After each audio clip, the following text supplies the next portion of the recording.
यो हो बहसको साथमा कामना सेवा विकास बैंक, प्रगतिको आधार कामना सेवासँगको कारोबार।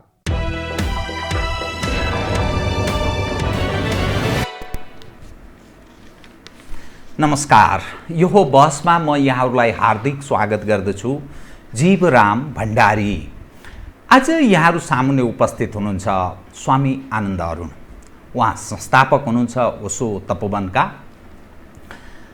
उहाँबाट दीक्षितहरूको संख्या लाखौंको संख्यामा दीक्षित छन्। 1,30,000 नेपाली उहाँबाट दीक्षित छन्। त्यसै गरी 90,000 अरू थप। यसरी हेर्दाखेरि ठुलो संख्याका आम मानिसहरू उहाँबाट दीक्षित छन्।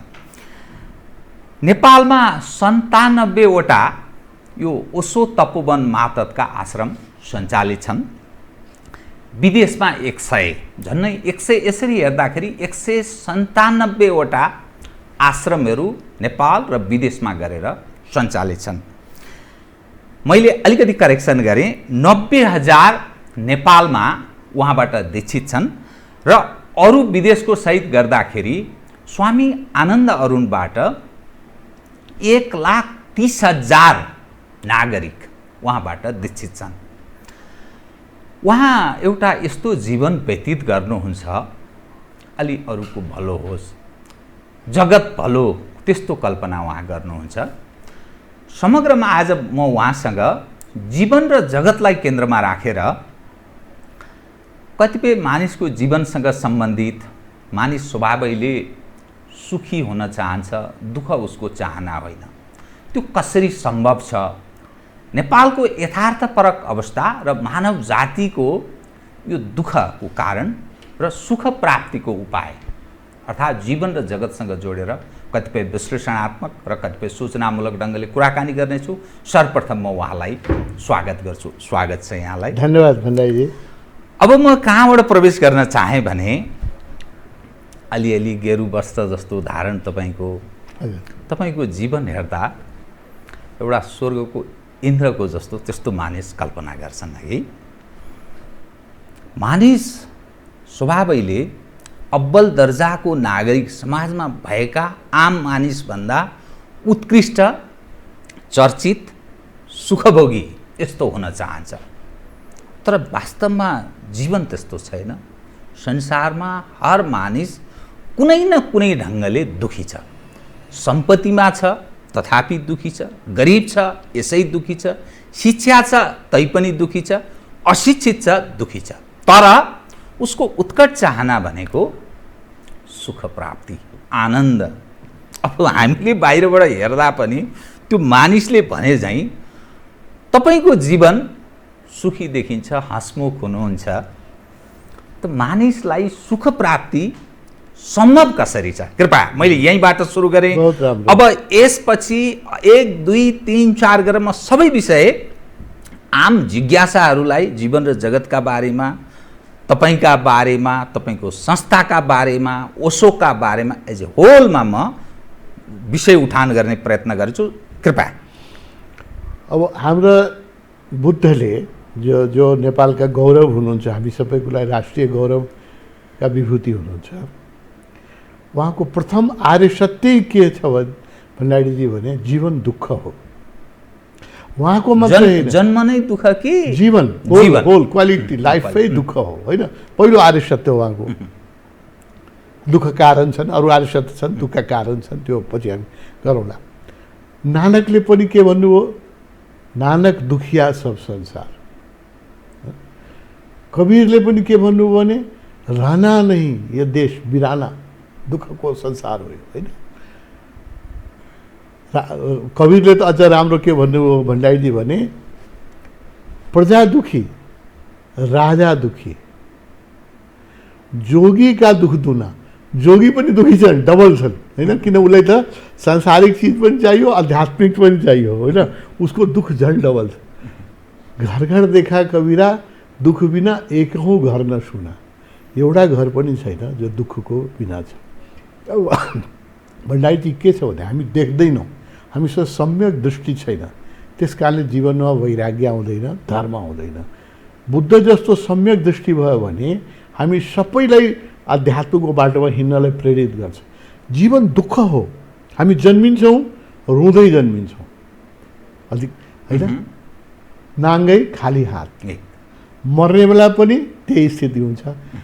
अधिकांश मान्छे त दुःखमै मर्छ होइन, नमरौँ, 2-4 दिन अरू बाँचौँ भन्ने इच्छा पनि होला होइन, मर्दा पनि रुन्छ र वरिपरिका मान्छेले पनि रोएर जान्छ। खाली हात आएको खाली हात जान्छ।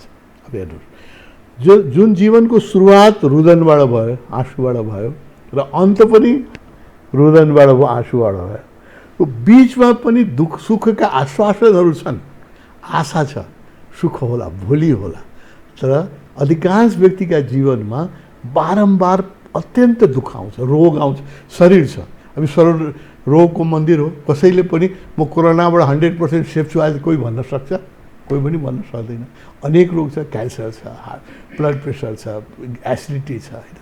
सानो रोग, दाँत मात्रै दुख्यो भने हेर्नुहोस् पुरै शरीर परेशान हुन्छ। एउटा दाँत मात्रै दुख्यो भने तपाईँको कन्सन्ट्रेसन हुँदैन, तनाव दिन्छ होइन। त्यसो यो शरीर रोगको मन्दिर हो। एउटा रोग लागिराखेको हुन्छ। जति सम्बन्ध छ त्यो सबै टेम्पोरल हो। हेर्नुहोस्, बिजनेसम्यान जो एकदम पार्टनर हुन्छन् केही वर्षपछि देख्नु होला उनीहरू नै शत्रु भएर आउँछ। र एउटा भन्दाखेरि एउटा हेर्नुहोस् न, आज तपाईँको कोही विरोधी छ या मेरो कोही विरोधी छ, राम्रोसँग हेर्नुहोस् त, एक दिन त्यो मित्र थियो, त्यही मतलब जो मित्र थिएन त्यो शत्रु हुनै सक्दैन। बहुत राम्रो होइन, बहुत राम्रो, त्यो सम्भवै छैन। जो मित्र थिएन त्यो शत्रु हुनै सक्दैन। भने आज जो मित्र छन् यो पनि भोलि शत्रु हुन्छन्। यहाँ एउटा दर्शनसँग पनि सम्बन्धित व्यक्ति भएको हुनाले दुःख केलाई सुख केलाई भन्ने अनि त्यो त्यसभित्र पनि फेरि मोक्ष प्राप्तिको हामी कल्पना गर्छौँ नि, यो 3 बीचको भेद केलाई मान्ने? होइन, मोक्ष प्राप्तिको कल्पना त हेर्नुहोस् धेरै इन्टेलिजेन्ट ब्रेन चाहिन्छ होइन। यो राम्रोसँग सम्यक दृष्टि, बुद्धले भन्नुभयो सम्यक राइट भिजन, शिवपुरीवाले पनि भन्नु, ओसोले पनि भन्नुहुन्छ। जबसम्म जीवनलाई हामी आशाको चस्माले जीवनले हेर्छौँ कि आज कटिहालोस् भोलि त सुख हुन्छ, छोरालाई अमेरिका पठायो भने उसले डलर पठाउँछ, या यो घर बनायो भने यसको बहाल खान पाइन्छ। सुखको जहिले पनि हामीले फ्युचरमा हेर्छौँ। आजको दुःख काटौँ, भोलि सुख होला, त्यो भोलि कहिले आउँदैन, भोलि अर्कै समस्या लिएर आउँछ। त्यस कारण आशाले मान्छेलाई ठग्छ। यो संसारमा सबभन्दा ठुलो आश्चर्य के हो भने आशाले अनुभवलाई जित्छ। आज अनुभव त समस्याको छ, सबैलाई के छ भने भोलि राम्रो होला, त्यो भोलि कहिले आउँदैन। जीवन यसै डोडाएर जान्छ, आर्यघाटमा एक दिन खाली हात रुँदै हामी जान्छौँ। अब सुरुवात पनि रुदनबाट भयो, अन्त पनि रोएरै गयो, खाली हात आएको थियो, खाली हात गयो। यो बिचको जुन जीवनको कालखण्ड छ यो सपनाको संसार हो। के लाग्छ भने यो यति पैसा लिएर यति धन ल्याएर म सुखी होला, कसले 1 रुपियाँ लिएर जान सक्छ यहाँबाट? र जो जति धनी छ उसको अनुहारमा हेर्नुहोस् त्यतिकै तनाव छ कि छैन? म त उन्नत देशहरुमा सम्पन्नहरूको अनुहार हेर्दा पनि हैन, अमेरिकामा मलाई हाँसेको व्यक्ति नै देखिँदैन। त्यो हाँस्ने त अमेरिका गइरहेको छु, युरोप गइरहेको छु यो ध्यानको प्रचारको लागि। एकचोटि एयर होस्टेस प्लेनमा चढ्दाखेरि हाँस्छ, त्यो लिफ्ट मात्रै हाँस्छ, उसको अनुहार हाँस्दैन। अर्कोचोटि जब म पेमेन्ट गर्छु कहीँ क्यासियरलाई, कुनै चिज वालमार्टमा केही किन्यो या के गर्यो भने त्यो एकचोटि कमर्सियल स्माइल उसले दिन्छ, बिचमा उसको कहीँ स्माइल दिँदैन। र करोड करोडको गाडीबाट ओर्लेको मान्छेलाई हेर्छु जसको रल्स रायको किमत 14 करोड छ, 15 करोड छ, 20-20 करोडको गाडी छ होइन, त्यसबाट ओर्लेको मान्छेको अनुहारमा म आनन्द देख्दिनँ कि। गाडी त धेरै टल्किराखेको हुन्छ, अनुहार टल्केको त नेपाल आएर मात्रै। भन्दाखेरि तपाईँले भन्छु हाँसेको अनुहार हेर्नलाई मलाई बारम्बार नेपाल आउनुपर्छ। र नेपालमा आएपछि मान्छे, अधिकांश मान्छे अहिले पनि नेपालमा अनुहारमा हाँसो छ। खास गरी काठमाडौँमा अलिकति टेन्सन भयो, पहाडमा जानु। सुखलाई त्यो हाँसोको प्रतीकको रूपमा लिन सकिन्छ। हो, आनन्द फेसमा देखिन्छ नि। तपाईँ सुख भनेको त ब्याङ्क ब्यालेन्स होइन नि, सुख भनेको त सुख प्राप्तिको उपाय जो अस्त्र हुन्छ नि, के छ त त्यो? यसमा हामीले बुद्धका यो वचन बुझ्नै पर्छ। यसमा बुद्धले सिन्थेसिस गरिदिनु भयो जीवनको दुःख के हो। दुःख हो पहिला त मान्नु पर्यो, तब मात्रै अध्यात्मको यात्रा सुरु हुन्छ कि जीवन दुःख हो होइन। पहिला बुद्धले के भन्नुभयो, 3टा कुरा भन्नुभयो। इम्पर्मानेन्सी, कुनै चिज स्थिर छैन, हरेक चिज परिवर्तनशील छ। तपाईँले कुनै चिजलाई जोगाउन सक्नुहुन्न। मान्छेको इच्छा के हुन्छ भने सम्बन्ध पनि शाश्वत होस्, होइन, घर पनि सधैँ रहोस्, मेरो शरीर पनि सधैँ युवा रहोस्, होइन, सबैको इच्छा हुन्छ। तर तपाईँको मेरो दुईको कपाल सेतो भइसक्यो है, हामीले थोरै चाहेको थिएँ होइन। तर हामी जवान छौँ, कपाल सेतो भए पनि हामी जवान छौँ। तर यो बुझौँ कि यो जवान शरीर पनि एक दिन आर्यघाटमै गएर समाप्त हुन्छ, होइन। यो जीवनको यथार्थ हो सबैको। इम्पर्मानेन्सी बुद्धले भन्नुभयो एभ्रिथिङ इज इम्पर्मानेन्ट, अस्थिर छ। दोस्रो उहाँले भन्नुभयो दुःख हो, दुःख छ, होइन। र तेस्रो उहाँले के भन्नुभयो भने सबै चिज शून्यता बिना, नथिङनेसको उहाँको जुन थ्योरी छ त्यसमा नथिङनेसमा जान्छ। त्यसले बुद्धको वचन कसैले राम्रोसँग बुझ्यो भने या ओशोको वचन भन्ने सुन्यो भने या नानकको या कबीरको या कुनै पनि इन्लाइटेड कृष्णमूर्तिको सबै एउटै निष्कर्षमा पुग्छ कि यो जीवनमा सुखका आश्वासनहरू छन्, प्रमिसहरू छ। यसैलाई स्वप्न भन्छ। यो प्रमिस जीवनले कहिले फुलफिल गर्दैन। सुख स्वप्न मात्रै हो, स्वप्न मात्रै हो। अनि मोक्ष प्राप्तिको पनि कल्पना गरिन्छ, खास गरी अलिकति आध्यात्म क्षेत्रमा लागेका योग प्राणायाम अलिकति त्यो भागको कुरा गर्छन्। मोक्ष प्राप्तिको पनि केही उपाय छ? जरुर छ। कसरी सम्भव छ? हेर्नुहोस्, यो अब यसलाई म फेरि एकचोटि दोहोऱ्याउँछु। जीवन दुःख हो, दुःखका कारण छन् बुद्धले। दोस्रो आर्य सत्य हो। पहिलो आर्य सत्य बुद्धको के हो? दुःख हो जीवन। यो पहिलो आर्य सत्यलाई हामीले राम्रोसँग बुझ्यौँ भने अध्यात्मको यात्रा सुरु हुन्छ। यो मान्छे मान्नै तयार छैन जीवन दुःख, उसलाई के लाग्छ आज पो दुःख हो, भोलि त म मिलाइहाल्छु, ठ्याकठुक मिलाइहाल्छु नि, भोलि त मेरो राम्रो हुनेवाला। यो आशाले धोका दिन्छ, होइन। र दुःख केले हामी जति तृष्णा हुन्छ त्यति बढी दुःख हुन्छ। तृष्णाले दुःख निम्त्याउँछ, तृष्णा होइन, वासना, इच्छा, जति बढी इच्छा हो त्यति दुःख आउँछ, होइन। त्यस कारणले जसलाई हामी सक्सेसफुल मान्छे भन्छौँ त्यो राम्रोसँग भण्डारीजी हेर्नुहोस्, रात्रि उनीहरू कसरी सुत्छ अलिकति विचार गर्नुहोस्। धनी जसलाई हामी धनी भन्छौँ, ट्र्याङ्कुलाइजर युज गर्छ भन्छन्, ट्र्याङ्कुलाइजर नयुज गरिकन या काठमाडौँमा हुने खाने मान्छे बेलुका काम सकेपछि को त्यस्तो मान्छे छ जसले रक्सीको एक ग्लास नखाइकन रिल्याक्स हुन्छ, होइन। आर्टिफिसियल केमिकल खानु पऱ्यो नि, दुःख छ। टेम्पोररी रक्सीले के गर्छ? एकछिनको लागि तपाईँको दुःख बिर्साइदिन्छ, समाधान त गर्दैन उसलाई। तपाईँको मस्तिष्कलाई दुःखबाट अलिकति एकछिनको लागि मुक्त गर्छ। त्यो हामी ध्यानबाट गर्छौँ, 24 घन्टा हामीलाई दुःखबाट मुक्ति हुन्छ। बुद्धले के भन्नुभयो भने दुःखको कारण तृष्णा हो, होला। दुःख निवारणको उपाय छ। यस्तो होइन निराश हुनु पर्दैन, दुःख सधैँ रहन्छ भने होइन। दुःख निवारणको उपाय छ र त्यो उपायबाट हामी मोक्षमा निर्वाणमा पुग्न सक्छौँ। वाह! म यहाँसँग नि एज अ स्वामी आनन्द अरुण,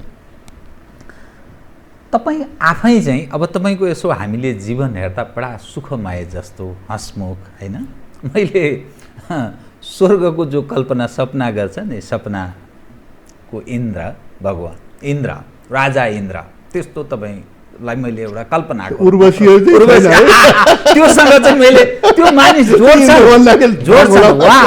जीवन जिन्दगी हुनु त स्वामी आनन्द अरुणको जस्तो उर्वशीहरू पनि वरिपरि छन्, एकदम जीवन हँसमुख छ, आनन्द छ, त्यसैले उहाँ स्वामी आनन्द अरुण। तपाईँ आफै चाहिँ एउटा विगत हेर्दाखेरि एउटा सफल इन्जिनियर, के चिजले तपाईँलाई यो आस्था, यो आश्रम अनि यो योग, यो योगी यस्तो मार्गतर्फ प्रेरित गर्यो? के चिजले तपाईँलाई यता डोर्यायो? भण्डारीजी, हाम्रो एउटा संस्कृतिमा छ प्रारब्ध, होइन, पूर्वजन्मका संस्कार। पूर्वजन्ममा पनि यो बाटोमा हिँडिया होला, गुरुहरूको पछाडि हिँडिया होला, त्यसको केही संस्कार थियो। र यो जन्ममा मैले इन्जिनियरिङ पढेँ, सबै गरेँ, मेरो जीवन बडो दुःखी थियो, बहुत दुःखी थियो। अनि म त यति डिप्रेसनको किनारमा पुगिसकेको, किन बाँच्ने, के को लागि बाँच्ने? आफ्नै बेकुफीले समस्याहरू पनि खडा गर्छन् मान्छेले, अरूले गर्दैन नि। हामी आफ्नै कारणले समस्या दुःख त हामी नै सृजन गर्छौँ। मैले वरिपरि यति आफ्नो दुःख सृजन गरिसकेका थिएँ बेहोसीमा कि म बहुत दुःखी मान्छे थिएँ, संसारको एकजना दुःखी मान्छे मध्ये थिएँ। जब मैले ओशोलाई भेटेँ, मैले यो बिन्ती गरेँ कि म बडो दुःखी मान्छे छु, किन जिउने, मलाई जिउने कुनै आशै देख्दिनँ। अनि ओशोले मलाई के भन्नु भने, हेर तिमीलाई म साधनाको बाटो बताउँछु र तिमीलाई म यो अहिले तपाईँ भन्नु न सुखी हुनु, तिमीलाई म नेपालको एउटा सुखी मान्छे बनाउँछु। तिमीलाई उहाँले यति भन्नुभयो, तिमीलाई मात्रै म आनन्दित बनाउँदिनँ, तिमी जहाँ जान्छन्, जुन देशमा जान्छन्, तिम्रो वरिपरि बस्ने मान्छेको पनि दुःख तिमीले हरण गर्छ र उनीहरू पनि आनन्दित हुन्छ। आज मैले लगभग 1,40,000 व्यक्तिलाई दीक्षा दिएको छु, त्यसमा अधिकांश व्यक्ति सुसाइडल थियो। पश्चिमी जगतमा त अहिले सुसाइड यति भइरहेको छ, अमेरिकामा मात्रै प्रत्येक घन्टामा 11 जनाले सुसाइड गर्छ होइन, यत्रो तेजीले सुसाइड भइरहेछ। हामी कहाँ पनि भइरहेछ। त्यस्ता एकदम जीवनलाई आत्महत्या गर्ने कुनारमा पुगिसकेका हजारौँ मान्छेलाई मैले अहिले अनुहारमा उज्यालोपन, आशा, प्रफुल्लता योगबाट, ध्यानबाट, अध्यात्मबाट, जो हाम्रो नेपाली सम्पदा हो होइन।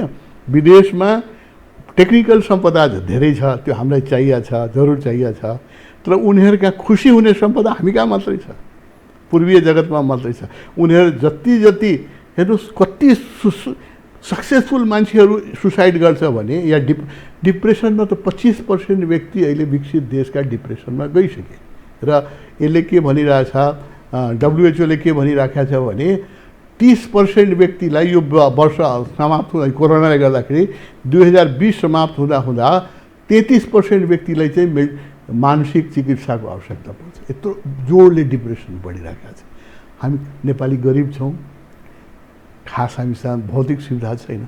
तपाईँ त पहाडमा जानुहोस् त, एकजना मान्छे 1 कप चिया खायो भने कस्तो खुसी हुन्छ होइन, 5 रुपियाँको चिया, किनकि उसको तृष्णा आवश्यकता नै उसले धेरै ठान्दैन, त्यसैमा ऊ खुसी छ। भन्दा अर्को पनि म भन्छु, हामी परमात्माले दिएको नेचर छ नि, पहाड छ, प्रकृति, जङ्गल छ, आकाश छ, अहिले पनि पहाडमा खोलानाला सफै छन् होइन। त्यसको वरिपरिमा बस्ने, चराचुरुङ्गीसँग बस्ने मान्छेको प्रकृतिको सानिध्य भयो। अब न्युयोर्कमा बस्ने मान्छेको त्यो खालि यसका पर हेर्छ, उसले आर्टिफिसियल जीवन केही पनि देख्छ। त्यस कारणले पनि उनीहरू दुःखी हुँदै गइरहेका छन्। र अहिले म भन्छु, हामीले इम्पोर्ट गरौँ टेक्नोलोजी विदेशबाट, पश्चिमी जगतबाट एक्सपोर्ट गरौँ सुख, आर्ट अफ ह्याप्पिनेस हामीसँग छ। र म गरिराखेको छु। मैले 25-30 जना टिचरहरू ट्रेन गरिसकेका छु, जो रुस घुमिरहेका हुन्छन्, इङ्ल्यान्ड घुमिरहेका हुन्छन्। उनीहरूले सुख बाँड्छन्। त्यो नेपाली सुख हामीले, नेपाली मुस्कान I want to spread in the world, यो हाम्रो सम्पत्ति हो नेपाली मुस्कान।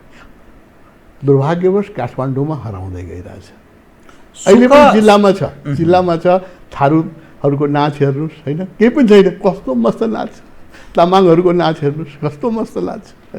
सुख प्राप्ति आफैमा छ है। त्यसो भए एकदम। अब म यहाँसँग नि आस्तिक र नास्तिकको विषयसँगै कतिपय म ओशोसँग जोडेर केही विषय उठान गर्ने प्रयत्न गर्छु। कृपया ओशोलाई कसरी बुझ्ने? ओशोका बारेमा कोही भगवान भन्छन्, कोही होइन, उहाँ एउटा यस्तो व्यक्ति हो जो जाजोल्यमान प्रतिभाको धनी हुनुहुन्थ्यो। अलिकति नास्तिकको रूपमा पनि हाम्रो परम्परागत मूल्य मान्यतालाई उहाँले चुनौती दिनुभयो। त्यस कारणले उहाँ नास्तिक हो। यो विषय यसरी पनि मानिस कतिपय उठान गर्छन्। कतिपयले उहाँलाई वैरागी पनि भन्दा रहेछन्, किनभने उहाँले आफ्नो लाइफलाई अलि अलग ढङ्गले व्यतीत गर्नुभयो। कोही दार्शनिक ठान्छन्, सन्यासी, जोगी, यस ढङ्गले पनि बुझ्ने प्रयास गर्छन् कोही दार्शनिक। ओशोलाई चाहिँ वास्तवमा कसरी बुझ्ने? किनभने यहाँ सफल अनुयायी पनि हुनुहुन्छ, यहाँले धेरै काम पनि गर्नुभयो, समाजका लागि पनि काम गर्नुभयो, धेरै यहाँबाट दीक्षित पनि भए। हाम्रो मुलुककै कुरा गर्ने हो भने वास्तवमा मुलुकको आय आर्जन र मुलुकको एउटा गौरव र उन्नयनका लागि पनि तपाईँको भूमिका महत्त्वपूर्ण छ, जो तपाईँ ओशोबाट एकदम उहाँको अनुयायी चेलाको रूपमा रूपान्तरित हुनुभयो। तर ओशोलाई चाहिँ बुझ्ने कसरी? यो मानिसको विविध खालको बुझाइ छ। ओशो हो के? दार्शनिक अथवा नास्तिक, या समाजको एउटा परिवर्तक, या यो व्यभिचारी? किनभने त्यो ढङ्गले पनि कतिपय मानिसले विश्लेषण गर्ने गर्छन्। कसरी बुझ्ने? म एकै शब्दमा भन्छु, आजभन्दा 25 से 50 वर्ष पूर्व यही माटोमा बुद्ध जन्मा थियो। के भन्यो? नास्तिक होइन। उहाँमाथि, बुद्धमाथि पनि व्यभिचारका 2-3टा घटना मतलब आक्षेप लगाइयो फलानु महिलालाई गर्भवती गर्नुभएको छ, फलानुलाई मारेर गाडिदिनु भयो, बुद्ध कथामा पढ्नुहुन्छ तपाईँले होइन। उहाँ जति आक्षेप आज तपाईँ ओशोमा लागिरहेछ 21वीं शताब्दीमा, त्यो सबै आक्षेप बुद्धमाथि लागिसकेका छ। वेद विरोधी, यज्ञ विरोधी, ईश्वर विरोधी, योभन्दा ठुलो नास्तिक के होला होइन। बुद्धलाई पनि नास्तिक भन्यो। अब बुद्ध जस्तो ईश्वरीय व्यक्तित्व कहाँ खोज्ने होइन। त पश्चिमी दार्शनिकहरूले बुद्धलाई के भन्छ भने सो गडलेस एन्ड सो गडली, परमात्मा नमान्ने तर परमात्मा स्वरूप। म ओशोलाई पनि तपाईँको अगाडि त्यही भन्छु। उहाँ पनि क्रियाकाण्डको विरोधी हुनुहुन्छ होइन। उहाँलाई नास्तिक भन्न सकिन्छ, धेरै कुरा उहाँले चाहिँ एकदम भौतिकवादी गर्नुहुन्छ। एकमात्र आध्यात्मिक व्यक्ति हुनुहुन्छ जो भन्नुहुन्छ कि पहिला भौतिक समृद्धि गर्नुपर्छ अनि मात्रै आध्यात्मिक समृद्धि सम्भव छ। भौतिक समृद्धि जुन समाजमा हुँदैन त्यो समाज नक्कली धार्मिक हुन्छ। पशुपतिनाथमा गएर पनि छोरालाई चाहिँ एउटा राम्रो मालदार भन्सारमा चाहिँ सरुवा भोग्न पाए हुन्थ्यो भने, यही हामी पशुपतिनाथमा बैरागी मान्न जाँदैन, लुम्बनीमा गए पनि कोही बैरागी मान्न जाँदैन। यस्तै यस्तै चिजहरू माग्छन् हामी, किन गरिब छौँ हामी, खानै पाएका छैन। त्यस गरिब समाज राम्रोसँग आध्यात्मिक हुन सक्दैन ओशोको भनाइ छ। त्यस कारणले पहिले भौतिक समृद्धि गर्नुपर्छ।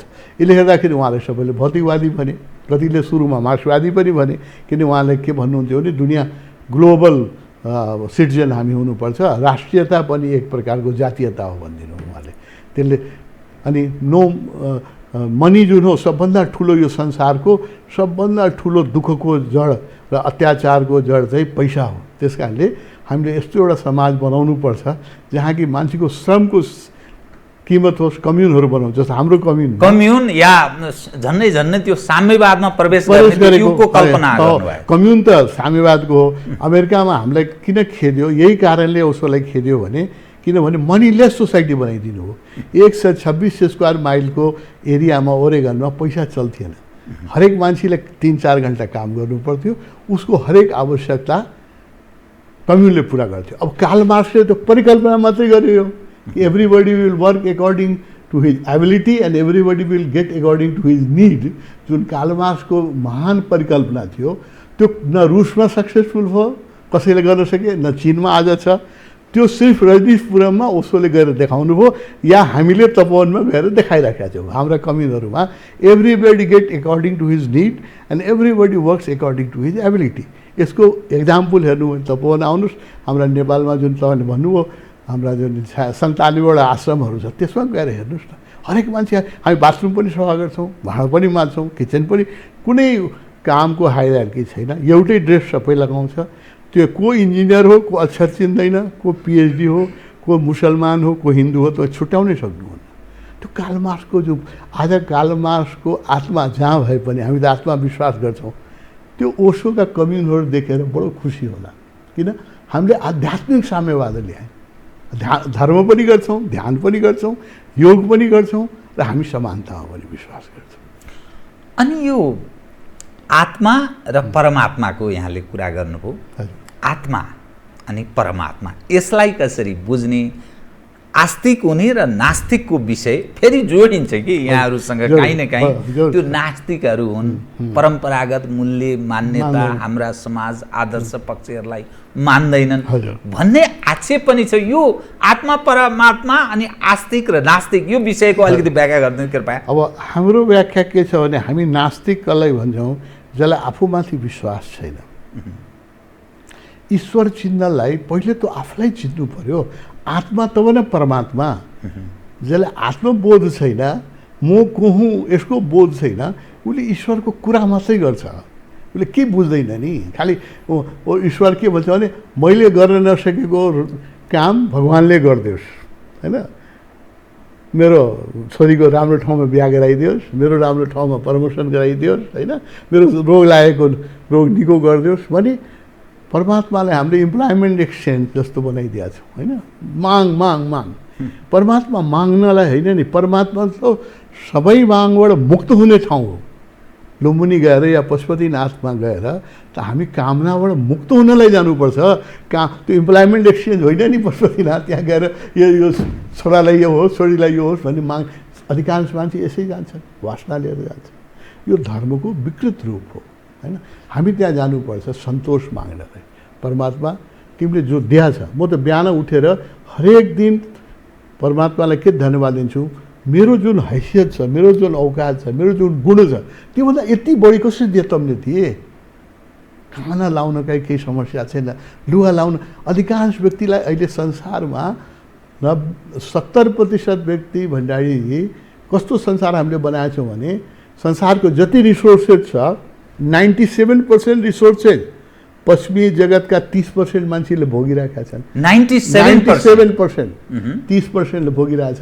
हामी एसियन अफ्रिकनहरू हामी जुन 97% छौँ, 70% छौँ, हामीले 3%मा बाँचिरहेका छौँ। त्यो बाँकी रहेका छन्। हाम्रो जीवन कस्तो संसार बनाए हामीले हैन, कस्तो बेकुफीको संसार बनाए। यो गरिब देशमा जन्मेर पनि परमात्माले मलाई खाना लाउनलाई अहिलेसम्म पुगेको छ, लुगा लाउनलाई 2 जोड 4 जोड लुगा छ। तपाईँहरू जस्तो मित्र हुनुहुन्छ, जो सम्मान गर्नुहुन्छ, प्रेम गर्नुहुन्छ, मलाई के चाहियो?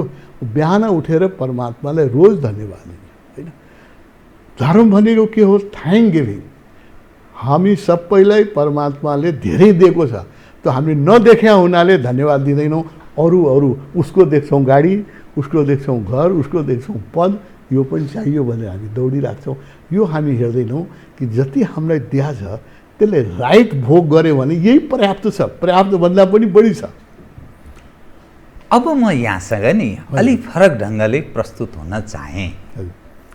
तपाईँसँग जोडिएको, तपाईँप्रति आस्था पनि राख्ने मानिसहरू पनि छन्। स्वभावैले समाज त फेरि ईर्ष्यालु छ नि, कसैले अलिकति राम्रो समाजलाई केही गर्न खोज्यो अथवा उसको समाजमा उन्नयन समाजले उसलाई काहीँ न काहीँ आस्था दर्शायो भने त्यसप्रति नकारात्मक धारणा पनि राख्छन् मानिस, अर्थात् ईर्ष्याले त्यहाँ ठाउँ प्राप्त गर्छ। तपाईले जुन क्षेत्रमा आश्रमहरू बनाउनु भएको छ, निकुञ्जहरू कब्जा गर्यो, प्रकृतिको दोहन भयो, त्यहाँ भएका जीवजन्तु र स्वाभाविक प्रकृतिमाथिको यो अन्याय हो। तपाईहरू जस्तो मानिसबाट यस्तो कल्पना नगरिनुपर्ने यो किन भयो भन्ने एउटा जिज्ञासाको रूपमा यसलाई के ठान्नुहुन्छ? हेर्नुहोस्, पहिला त म के भन्छु भने यदि तपाईँ जिनियस हुनुहुन्छ, यो केही पनि नौलो काम गर्न चाहनुहुन्छ भने भण्डारीजी यसको लागि तयार हुनुहोस् कि तपाईँको आलोचना हुन्छ। आलोचनाले के बताउँछ भने हैन, जो मान्छे पनि तपाईँ हेर्नुहोस् न, जो व्यक्तिले केही राम्रो काम गर्न चाह्यो, गान्धीको आलोचना भएन, आखिर मारिदियो गान्धीलाई त, गोडसेले, नाथुराम गोडसे। अब त्योभन्दा क्रिएटिभ मान्छे तपाईँ कहाँ खोज्ने यो युगमा हैन? जिससलाई सुलिदियो, मलाई त जिउँदै राखेको छ, अहिले मारेको छैन होइन, विरोधी मात्रै गरिराखेका छन्। Genius are always misunderstood in their life time. आज न पृथ्वीमा every 3rd person is Christian. जब जिसस शरीरमा हुनुहुन्थ्यो, यति कम फलो म भन्नुभयो, चिल्लाउनु भयो, 12 जनाभन्दा 13 जनाले त फलो गरेन नि, जम्मा 12 जनाले फलो गर्यो, त्यसमा पनि 1 जनाले त उहाँले बेचैदियो होइन। त्यस कारणले यो राम्रोसँग हेर्नुहोस्, तपाईँ कुनै पनि नौलो काम गर्न खोज्नुभयो भने आलोचनाको लागि तयार भएर हाल्नुहोस्। किन मान्छे के चाहन्छ भने तपाईँ रुटिन हुनुहोस् होइन, आफ्नो बालबच्चालाई हेर्नुहोस्, आफ्नो सर्भिस हेर्नुहोस्, रुटिनमा बस्नुभयो भने न तपाईँको प्रशंसा हुन्छ न आलोचना हुन्छ। मेरो प्रशंसा पनि भइरहेका छन् नेपालमा मात्र होइन, विश्वमा मेरा फ्यानहरू धेरै छन्। र त्यस कारणले जीवन त डाइलेक्ट्रिक हो। तपाईँको जब प्रशंसक हुन्छ भने विरोधी चाहिँ हुन्छ। अनि त्यो प्रकृतिभित्र जुन कङ्क्रिटको जङ्गलको रूपमा रूपान्तरित भयो भन्दा आलोचना हुन्छ, त्यसलाई के भन्नुहुन्छ? त्यो जङ्गलभित्र होइन, जङ्गलको बाहिर लाल पूर्जा भएको जग्गामा हामीले कम्युन बनाएको छौँ। हाम्रो लाल पूर्जा भएको जग्गा थियो र त्यो गाउँलेहरूको थियो, त्यसबाट हामी त्यो जङ्गलको किनारमा छ, जङ्गल त्यहाँ बाहिर छ, हामीले जङ्गलको संरक्षण गरे। जब हामी आएँ वरिपरिका त्यो कस्तो थियो भने नेपालमा चलनै छ, हेर्नुहोस्, रुखहरू गाउँको घरमा, सहरको नजिकको रुखहरू धेरै काटिन्छ। त्यहाँ रुखहरू धेरै काटिसकेका थियो र उजाड भइसकेको थियो जङ्गल। हामीले आएर त्यसको संरक्षण गरे। अहिले हेर्नुभयो तपनको वरिपरि एकदम घना जङ्गल छ, अलिकति टाढा गएर हेर्नुहोस् रुख सबै काटिसकेका छ, तपनकै पछाडि हेर्नुहोस् सबै रुख काटिसकेका छ। हामीले त्यसलाई संरक्षण गरे। 30 वर्षदेखि हामी छौँ, हामीले हजारौँ रुख रोपे। एक त हाम्रो अहिले एउटा राष्ट्रिय अभियानै के लगाएको छौँ भने प्रत्येक नेपालीले वर्षमा 5 वटा रुख हामी रोपौँ।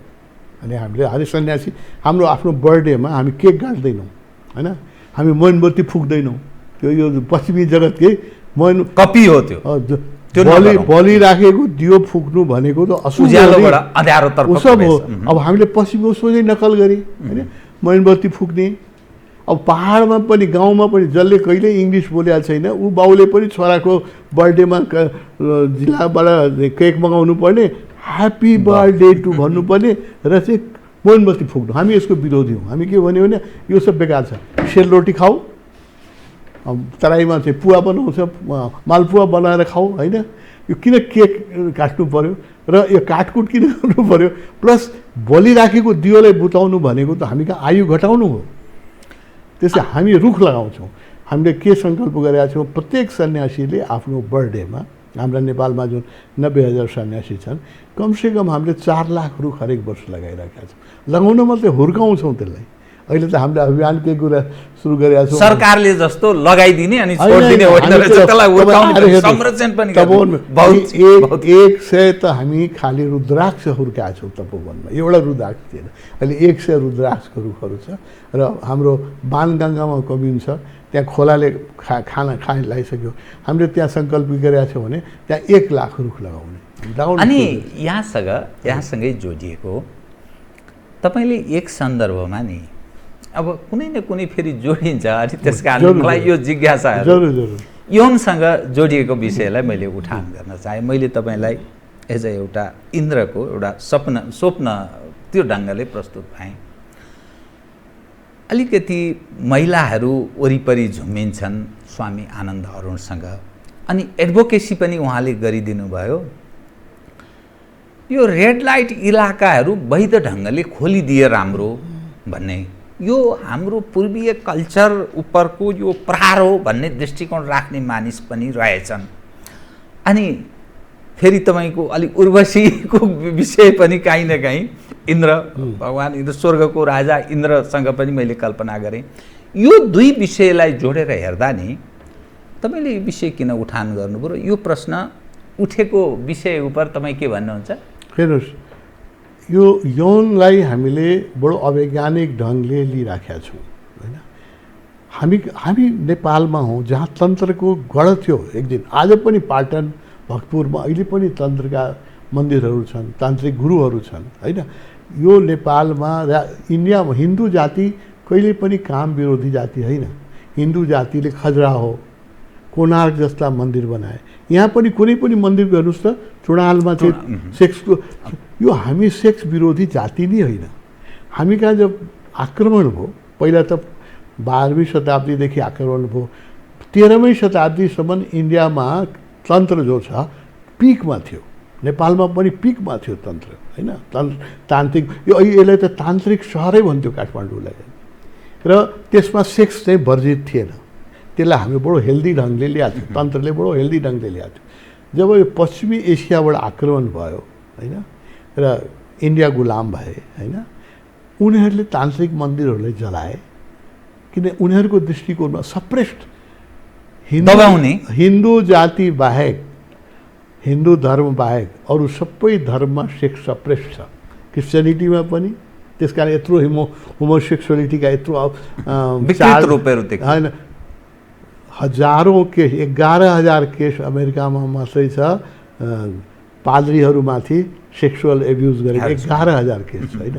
त्यसमा पनि चाइल्ड एब्युज होइन, चाइल्ड एब्युजको केस हो। यो कारण के हो भने सेक्सुअल सप्रेसनले सेक्सलाई स्वाभाविक अभिव्यक्ति दिनुहोस्। बगिरहेको खोलाले बग्न दिनु भने उसले बाढी ल्याउँदैन, बाँध दिनु हो भने त्यसले चाहिँ उत्पात मचाउँछ होइन। त्यस कारणले हाम्रो हिन्दू जाति कहिले पनि हिन्दू संस्कृति सेक्स विरोधी होइन। हामीले त हेर्नुहोस्, कामको देवतालाई कामदेव भने, ईश्वरकै रूपमा माने उसलाई होइन। बादशाहले कामशास्त्र लेख्नुभयो, उहाँले हामीले ऋषिको जस्तो आदर गरे होइन। यो दृष्टिकोणले हेर्नुहोस्, हामीहरूको जुन उदार दृष्टिकोण थियो हिन्दूहरूको, सनातन धर्मको जो हाम्रो उदार दृष्टिकोण थियो, त्यही उदार दृष्टिकोण उसले फेरि उजागर गर्न चाहनुहुन्छ। उहाँ के भन्नुहुन्छ भने यो स्वाभाविक वृत्ति हो काम, यसलाई तिमीले अननेसेसरी दबाउन कोसिस। यही फ्राइडले पनि यही भन्यो, सिगमन्ड फ्राइडले पनि भन्यो काम वासनालाई दबाएपछि सिगमन्ड फ्राइडले त साफ भनिदियो कि अहिले पश्चिमी जगतमा जति मानसिक रोगहरू छन् त्यसमा अधिकांश सेक्सको सप्रेसनबाट भइरहेको छ होइन, अनहेल्दी सेक्सबाट भइरहेको छ। फेरि सिगमन्ड फ्राइड त एउटा वैज्ञानिक व्यक्ति हो, उसले भन्यो, उसले पनि त्यही कुरा भन्नुभयो। उहाँले के भन्नुभयो भने यो एउटा स्वाभाविक वृत्ति हो, यसलाई स्वाभाविक रूपले लियो भने यो विकृत हुँदैन, यसलाई अस्वाभाविक गऱ्यो भने चाइल्ड एब्युज होइन, पोर्नोग्राफी र यो होमोसेक्सुअलिटी, लेस्बियन, यो सब जुन यसका अनेक रूपहरू निस्केर आउँछन् त्यो यसको स्वाभाविक गतिले रोकिदियो भने, जस्तो जेलमा जेन्डर होमोसेक्सुअलिटी हुन्छ किनभने त्यहाँ स्त्रीको प्रवेश पुरुष स्त्री त्यही आश्रमहरूमा पनि भयो। आश्रमहरूमा पछि सुरुमा आश्रम बनाउँदाखेरि बडो राम्रो उद्देश्यले बनाइयो, त अधिकांश आश्रमहरूमा पछि गएर त्यसकारणले शङ्कराचार्यले मठहरू बुद्धिस्ट मठहरूको पनि विरोध गर्नु पऱ्यो नि, किनभने विकृति आइसकेको थियो त्यहाँ। पछि ओशोले चाहिँ शङ्कराचार्यको मठको पनि विरोध गर्नु पऱ्यो, त्यहाँ पनि विकृति आइसकेको थियो। पछि ओशोको संस्कृतिमा पनि विकृति आउला, कुनै अर्को ओशो आउला 500 वर्षपछि उसले हाम्रो आलोचना गर्ला। यो त जगतमा चलिराखेकै कुरा हो। कामलाई हामीले वैज्ञानिक ढङ्गले लिनुपर्छ। सिगमन्ड फ्राइडलाई पढ्नु पऱ्यो होइन। अहिले सेक्सको बारेमा जुन रिसर्च भइरहेको छ ले के बताइरहेको छ भने अधिकांश रोगहरू मानसिक रोगहरूको कारणमा कामप्रति चाहिँ अनहेल्दी एटिच्युड, unhealthy over intelligence is also unhealthy, suppression is also unhealthy. सम्यक काम बुद्धले पनि के भन्नु भने सबै सम्यक जीवन हुनुपर्छ, राइट लाइफ। शिवप्रिया नेपालमा त्यही नै भन्नुहुन्थ्यो, राइट लाइफ। राइट लाइफमा कामको पनि आफ्नो राइट पर्सपेक्टिभ छ, त्यसलाई राइट ढङ्गले जियो भने यो विकृत हुँदैन भन्ने उसले बडो साहसपूर्वक यो कुरा भन्नुभयो। र यसले गर्दाखेरि आलोचना कतिको भयो, धेरै आलोचना भयो। आलोचनाबाट किन डराउने, आलोचनाबाट डराउनु चलिरहोस् त्यो समाज, आलोचनाबाट डराउनु भयो भने तपाईँ कुनै पनि नौलो काम यो संसारमा गर्न सक्नुहुन्न। महान हुनका लागि पनि अर्थात् दार्शनिकहरू त्यस्ता आलोचनाबाट डराउँदैन, जे आफूलाई विवेक ठिक लाग्यो त्यो भन्छन्। आफ्नो टाइममा बुद्धको जति आलोचना भयो हो, बाँकी 3 चोटि त बुद्धलाई मार्ने नै प्रयास गरियो, व्यभिचारको 2 चोटि चाहिँ उहाँमाथि ब्लेम लगाइयो, नास्तिक भन्यो। आज पनि राणा शासनकालसम्म 2007 सालसम्म बुद्ध जन्मेकै देशमा बुद्ध धर्ममाथि ब्यान थियो नि। बुद्ध भिक्षुलाई त सिमाना कटाइदिन्थ्यो होइन, कि तिब्बत पठाइदिन्थ्यो कि मोगलान पठाइदिन्थ्यो। यहाँ पित वस्त्र लगाएर हिँड्न चाहिँ ब्यान थियो। लुम्बिनीको मन्दिरमा त्यो वनकालीको मन्दिर भनेर त्यहाँ कुखुरा काटिन्थ्यो। जुन देशमा बुद्ध जन्मिनु हो त्यहाँ नै बुद्ध धर्ममाथि ब्यान थियो। धेरै पनि भयो, 70 वर्ष अगाडि, 73 वर्ष अगाडि भन्नुहोस् न, त्यो 70 वर्ष हो। 70 वर्ष अगाडिसम्म त बुद्ध जन्मेकै देशमा बुद्धलाई मान्छेले चिनिराखेका थिएन। राणाहरूले के भन्थ्यो भने वेद विरोधी होइन, यज्ञ विरोधी, ईश्वर विरोधी, यो त नास्तिक हो। त्यो ओशोलाई नास्तिक भन्नुमा के आश्चर्य लाग्यो। अनि यो अलिकति एउटा विषय स्पष्ट पार्नुहोस्, अनि म अन्यत्र मोडिन्छु। फेरि विवाह अनि फेरि यो वेश्यालयको वैधता अनि आफ्नो हुन्छ नि पूर्वजहरूको त्यो निरन्तरता, पूर्वजहरूको जिम्मेवारी र आफ्नो पुर्खाको निरन्तरता, आफ्नोपनको निरन्तरता, यो विषयलाई कसरी अलग गरेर बुझ्ने? किनभने एउटा जातीय फेरि त्यो काहीँ न काहीँ विषय, आफ्नो पुर्खाको निरन्तरताको कुरा ठेगी खाने विषय हुन्छ, पहिचानको कुरा हुन्छ, आफ्नो परिवारजनको निरन्तरताको, फेरि त्यो विवाहको विषय आयो, अनि त्यो वैधानिकता, वेश्यालयको वैधानिकता, आफ्नो पहिचानको कुरा, यसलाई कसरी सम्भव? हेर्नुहोस्, यो कुरा पहिला बुझ्नुहोस् कि यो नगरवधु हुन्थ्यो आजदेखि होइन। बुद्धको कालमा आजभन्दा 2550 वर्ष पूर्व पनि आम्रपालीको नाम सुन्नुभयो, वैशालीकी नगरवधु थिए। वैशालीकी नगरवधु थिए होइन, नगरवधुहरू हुन्थे होइन, त्यो बेला पनि थिए। यो हाम्रो संस्कृतिको अङ्गै हो होइन। किनभने काम वासना यस्तो चिज हो कि यसलाई तपाईँले निष्कासन दिनै पर्छ। अब निष्कासन म बताउँछु। कोही अब मैले किन लिगलाइज ढङ्गले रेड लाइट एरिया, डिफाइन एरियामा खोल्नुपर्छ भनेर भनिरहेको छु, मलाई बडो आलोचना पनि हुन्छ। तर पनि म साहसपूर्वक किन भन्छु भने हेर्नुहोस्, आज पनि हाइवेको किनारमा होटलहरूमा यो चलिराखेको छ। काठमाडौँकै वरिपरिकै होटलहरूमा यो चलिराखेको छ। तर कसरी चलिराखेको छ भने अवैधानिक रूपले, सप्रेस रूपले। त्यसमा के हुन्छ, एउटा गरिब नानी छ जोसँग शरीर कसले बेच्छ, जोसँग कुनै पनि बेच्नलाई चिज हुँदैन। शरीर बेच्नु कुनै सम्मान गर्न चिज होइन नि, त्यो त मजबुरीमा न मान्छेले बेच्छ। कुनै पनि महिलाले बेच्छ, कुनै आधार नभएपछि बेच्छ उसले। त उसलाई राष्ट्रले, समाजले, हामीले उसलाई केही पनि दिएको छैन, उसलाई परमात्माले दिएको शरीर हो एउटा, त्यो बेचेर खानु पर्यो उसले। आज पनि बिकिरहेछ, नबिकिरहेको होइन, तर अवैधानिक ढङ्गले भइरहेको छ। म के भन्छु भने आज उसले शरीर बेचेमा के हुन्छ भण्डारीजी भने 80% उसले शरीर बेचेर सपोज 1000 रुपियाँ कमायो भने 800 रुपियाँ होटलवालाले लिन्छ, या पिम्प्सले, उसको दलालले लिन्छ, या स्थानीय प्रशासनलाई खुसी राख्नु पर्यो न त समाज, त्यो थाहा छ तपाईँलाई होइन। 80% पैसा त्यहाँ जान्छ। उसले गरिबले शरीर बेचेपछि 20% पाउँछ। उसको शरीरको र उसको शरीरको सित्तीमै शोषण गर्ने त्यहाँ स्थानीय अधिकारीहरूले सित्तीमै शोषण, तिमी त शरीर बेच्छौ, म कहाँ पनि आइज, मेरो उसका पनि आइज भन्ने यो छ। यो these are the ground fact, यसलाई हामीले स्वीकार गरौँ। आज पनि यो भइराखेकै छ। मान्छेले नेपाली चेलीहरू इन्डियाको कुन चाहिँ ब्रोथल हाउसमा छैन, सुन्दर हुन्छ, सुशील हुन्छन्, समेसिभ हुन्छ। यसले गर्दाखेरि इन्डियाको सबै ब्रोथल हाउसमा नेपाली केटीहरू बेचिन्छ। अब आज नेपाली होइन, अब इन्डिया मात्र होइन, अब त दुबई र उता मलेसिया, गल्फ कन्ट्री पनि जान लाग्यो होइन। अब यो शरीर बेच्नलाई गल्फ कन्ट्री गएर बेच्न के यहाँ नानीले बेच्यो, दलालले लिएर इन्डियाबाट गल्फ कन्ट्री पठाए, कति दलालले त्यसमा पैसा खाए र कति मान्छेले त्यसको शारीरिक शोषण गर्दै गए होइन। र त्यहाँ गएपछि उसको के जीवन हुन्छ, भोलि रोगले आएपछि फेरि लात मारेर नेपाल पठाइदिन्छ। म चाहन्छु कि उसले नेपालमै होइन, राम्रो कुरा त होइन, तर जब तपाईँको रोग छ भने त्यसको चिकित्सा हुनु पर्यो, स्वीकार त गर्नु पऱ्यो त्यसलाई। रेड लाइट एरिया डिफाइन गरौँ। आज हेर्नुहोस् त, अखबार पढ्नुहोस् त, कुनै दिनको अखबार हेर्नुहोस् त, बाउले छोरीले रेप गरिराखेको छ। 6 महिनादेखि नानीदेखि लिएर 70 वर्षको आइमाईसम्म रेप भइरहेको छ। डे टु डे घटना भइरहेको। दाजुले बहिनीलाई रेप गरिरहेको छ, मामाले भैनीलाई रेप गरिरहेको, रोज पढ्नुहुन्छ, रोज पढ्छौँ हामी। अब यो किनभने सेक्स दबाउन सक्ने चिज होइन। त्यसैले राज्यले जिम्मेवारी लिनुपर्छ। वैधानिक ढङ्गले उसले शरीर बेचेको नानीले 100% पैसा उसले पाउनुपर्छ। उसको स्वास्थ्यको जिम्मेवारी राज्यले लिनुपर्छ, त्यो चिकित्सा हुनुपर्छ र त्यहाँ उसलाई चाहिँ संरक्षण दिनुपर्छ। कसैले उसको शोषण गर्न पाउँदैन। आज उसको शोषण भइरहेछ। आज म यो तपाईँले कसैले भन्न सक्छ आज यहाँ शरीर बिकिरहेको छैन, काठमाडौँको कुन चाहिँ लजमा बिक्दैन भन्नुहोस्, या हाइवेको कुन किनारको लजमा बिक्छ, सबै ठाउँमा भइरहेको छ यो होइन। तर यसमा शोषण भइरहेको छ। मान्छेले रोग लागेपछि लात मारेर फालिदिन्छ। यसमा दुनियाँका हेर्नुहोस् 55 देशमा चाहिँ यो लिगलाइज छ। 55 देशमा होइन। हामी प्रोग्रेसिभ हुनु पऱ्यो। अहिले प्रोग्रेसिभ गभर्मेन्ट छ।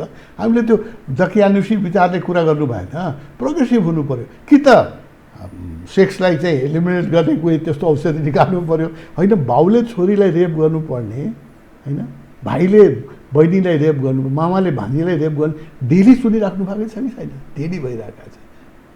यसको वैधानिक निष्कर्ष। फेरि अरू के एउटा बात बताउँछु, माइग्रेसन भइरहेको छ। हेर्नुहोस्, गाउँबाट मान्छे सहरतिर आउँछ, वर्षमा एकचोटि गाउँ जान्छन्। अब वर्षभरि कमाएर खाने मान्छे जो फुटपाथमा सामान बेचिराखेर, कपडा बेचिराखेको छ, उसको सेक्सको हङ्गर हुँदैन। त्यो 1 वर्षसम्म उसले थाम्न सक्छ सेक्स। सप्रेस किन गर्ने भन्ने यहाँको होइन, सम्भवै छैन नि, सम्भवै छैन। त्यो गराउनु पनि हुँदैन। त्यस अनि यहाँको अर्को एउटा फेरि विवादास्पद, गाँजा खेतीलाई वैधता दिने कुरा गर्नुभएछ तपाईँले, किन? हजुर, किनभने गाँजा खेती अहिले दुनियाँमा, हाम्रो दुनियाँ घुम्छु, क्यानाडामा ब्यान हटिसक्यो, अमेरिकामा ब्यान हटिसक्यो, अस्ट्रेलियामा ब्यान हटिसक्यो, 36 कन्ट्रीमा यसलाई चाहिँ स्वीकार गरिसक्यो। मेडिकली पनि के प्रुफ हो भने स्ट्रेस रिलेटेड डिजिजमा गाँजाले चाहिँ पेनलाई इमिडिएटली रिलिफ गरिदिन्छ र मानसिक तनावहरूलाई कम गर्छ। अब हेर्नुहोस्, कि त तपाईँले यस्तो सुखी मान्छे बनाउनु पर्यो जसलाई नसै गर्न नपरोस् होइन। आज मैले भनिहालेँ, काठमाडौँमा हुने खाने कति मान्छे छन् जो रक्सी नखाइकन बसेका छन् या नेपालमै भन्छ सूर्य अस्त नेपाल मस्त। अधिकांश जुन रक्सी आउँछन्, रक्सी बन्छ, त्यो उद्योगपतिले बनाउँछ। या त हामी राम्रो हुने खानेले स्कच खान्छन् होइन, त्यो इम्पोर्ट हुन्छ, त्यसमा 90% पैसा विदेश जान्छ र त्यो धनी मान्छेको खल्तीमा जान्छ। 10% मात्रै लोकल व्यापारीले पाउँछ। गाँजाको खेती भयो भने किसानले गर्छ, त्यो किसानको पेटमा अलिकति अन्न जान्छ होइन। र त्यो गाँजा अहिले प्रुभ भइसकेको छ कि गाँजाले गर्दाखेरि कुनै मानसिक रोग हुँदैन। र गाँजा खाएको मान्छेले तपाईँले उत्पाद गर्दैन होइन, झुम्म परेर बस्छ होइन, ऊ रेप गर्न जाँदैन, उसले चाहिँ मर्डर गर्दैन। रक्सीको मातमा मान्छेले अपराध गर्छ, गाँजाको मातमा जोगीहरूले खाइराखेकै हो होइन, एकान्तमा बस्ने मान्छेहरूले। अहिले दुनियाँको म भन्छु 36 देशले किन एलाउ गर्यो यो बुझ्नु पऱ्यो। 60 देशमा करिब करिब मेडिकली एलाउड छ, 36 देशमा त पुरै एलाउड छ, 60 देशमा चाहिँ मेडिकल। यसको आय आर्जनको लागि कि समाजका लागि यसलाई वैधता दिनुपर्छ भने? एउटा त गरिब, अहिले हामीलाई कोरोनाले गर्दाखेरि यत्रो ठुलो अनइम्प्लोइमेन्ट नेपालमा हुनेवाला छ र कृषि प्रधान देशमा पनि भण्डारीजी भन्दाखेरि लाज लाग्छ 60% हाम्रो जनसङ्ख्या कृषिमा आधारित छ। त्यो देशमा 50 अरबको खालि चामल हामी इम्पोर्ट गर्छौँ इन्डियाबाट। चामल होइन, धनियाँको पातसम्म, फुलसम्म हामी इम्पोर्ट गर्छौँ होइन। त्यो कत्रो दुर्भाग्य हो, कत्रो। र तपाईँलाई म भनौँ वैद्य यहाँ सिंहदरबारमा जो आयुर्वेदिक वैद्यशाला छ, त्यो आयुर्वेदिक औषधिमा गाँजा राख्नुपर्छ, त्यसको लागि इन्डियाबाट हामीले गाँजा इम्पोर्ट गर्छौँ। जबकि नेपालको गाँजा विश्वमा सबभन्दा राम्रो प्रुभ भइसकेको थियो, एक हिप्पी युगमा प्रुभ भइसकेको थियो। गाँजा खानलाई पनि कति टुरिस्ट नेपाल आउँथे र त्यसबाट करोड रुपियाँको रेभेन्यू गभर्मेन्टलाई आइराखेको थियो र किसानले पैसा पाइराखेको थियो। यो हामीले पश्चिमीहरूको कुरा सुनेर गाँजामाथि प्रतिबन्ध लगाइदिए। आज उनीहरूले आफ्नो कहाँ गाँजाको खेती गरेर चाहिँ चाइनाले एक्सपोर्ट गरिरहेछ गाँजा, इन्डियाले एक्सपोर्ट गरिरहेको छ गाँजा होइन। अब व्यवस्थित र नियमन चाहिँ गरौँ तर गाँजा खेतीलाई वैधता दिउँ। किसानले त्यो इन्डस्ट्रियसले रक्सी बेच्नेले पैसा उसलाई चाहिएको छैन, किसानको पेटमा अन्न छैन, भोकै मरिरहेको छ। उसले 5 रोपनीमा गाँजा खेती गर्यो भने परिवार पाल्न सक्छ, राम्रोसँग परिवार पाल्न। यथार्थ हेर्नुहोस् न, आज पनि त गाँजा आइराखेकै छ नि, यताउताबाट इन्डियाबाट आइरहेको। व्यवस्थित गरौँ यस सवालमा, त्यसकारण यहाँले हामी दुनियाँबाट सिकौँ। दुनियाँको 36 कन्ट्रीले, क्यानाडा जस्तो कन्ट्रीले, अस्ट्रेलिया जस्तो कन्ट्रीले, अमेरिका जस्तो कन्ट्रीले यसलाई किन लिगलाइज गर्यो? त्यसै मूर्ख त होइन नि उनीहरू। अब म यहाँको ध्यान नै कोरोना महामारी लगायत यस्ता समस्याहरूसँग जुझ्नका लागि एसियाली युनियनको यहाँले कुरा गर्नुभएछ। हामी हाम्रो मुलुकको राष्ट्रिय अस्मिताको कुरा गरिरहेछौँ। नेपाल र भारत बिचको अहिले तनावको अवस्था छ, फेरि त्यसमाथि एसियाली युनियनको तपाईँले कुरा गर्नु, यो के भने? तनाव एसियाली युनियन भएन भने तनाव कहिले घट्दैन। आज तपाईँ हेर्नुहोस् कसरी म बताउँ एकदम छोटकरीमा, म 2-3 विषय अरू उठान गर्छु। यो कुरा तपाईँ बहुत महत्त्वपूर्ण छ, यसलाई ध्यानै दिनुपर्छ कृपया। म एसियन युनियनको कुरा किन गरिराखेको छु भने कश्मीरको समस्या लिनुहोस्। आज 70 वर्ष भइसक्यो कश्मीर इन्डियाको 2/3 कश्मीर इन्डियामा छ, 1/3 पाकिस्तानमा छ, दुइटैले लिया छ होइन। त्यो कश्मीरको समस्या 70 वर्षमा पनि सल्भ भएन। 70,000 मान्छे मरिसक्यो त्यहाँ। कुनै पनि गभर्मेन्ट कहिले स्टेबल भएन। 2-3 कुनै गभर्मेन्टले त्यहाँ 5 वर्ष शासन गर्न पाएन, स्थानीय सरकारले। अब त त्यसले राज्यकै।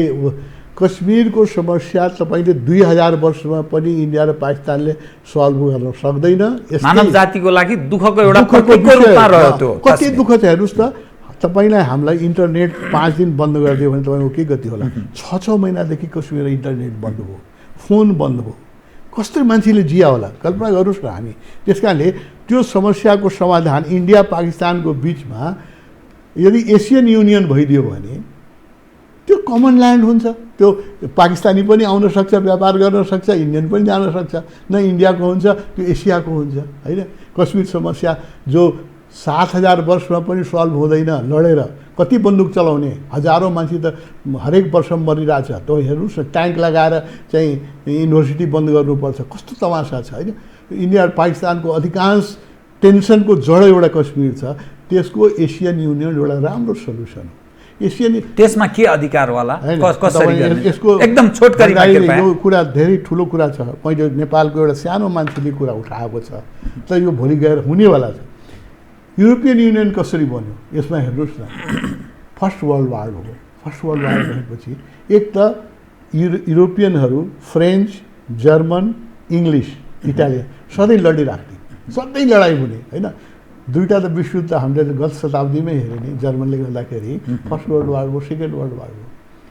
फर्स्ट वर्ल्ड वार पछि पनि चर्चिलले त्यही बेला भनेको थियो कि यो चाहिँ जबसम्म हामी एक्सट्रिम नेसनलिजमबाट मुक्त हुँदैनौँ तबसम्म युरोपमा शान्ति हुँदैन। चर्चिलले बहुत राम्रो भनेको थियो। उग्र राष्ट्रवादको कुरा, उग्र राष्ट्रवाद।